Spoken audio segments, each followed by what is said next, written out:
What's up, YouTube? Jude and I were just talking about Camilla, and I was telling Jude that because she is Jamaican, that they do consider her black or a woman of color, but I just thought Jamaicans were Jamaicans, just like Italians. Like, there's some Italians out there that are dark skinned, right? There's some dark Italians. And I'm Italian, I'm light skinned. Does that even matter? I mean, there's South Africans that are white. Yeah.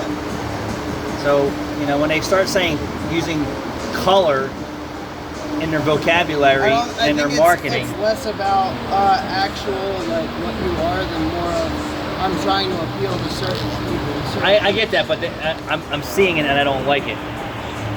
So they shouldn't even say that, oh, she's, you know, considered black or the first woman of color president because of the color of her skin. Like I said, I'm Italian. I know Italians that are dark. I know some Mexicans and Puerto Ricans that are dark. I know, yeah, exactly. I know some Chinese guys that are dark. So does that make them, right? Yeah, it doesn't make any sense. Doesn't make any sense. But then Jude said she's not going to win. I'm like, you were on the team that fucked up the whole country, and you were sitting right next to him making those decisions with him. And I agree with you. What makes her think that she has a chance? But unless the crooks of the crooked, you know, try and deceive Trump's campaign. I mean, based on the numbers, Trump should win. But anything can go wrong.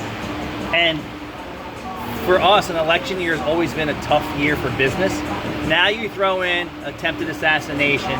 Now you throw in a president who's running for re-election, steps down. Then her VP steps up, who's a clown. And then what's next? Like, legit, what other? And the CIA director steps down because she's a crook too. It is just crazy. Thanks for watching.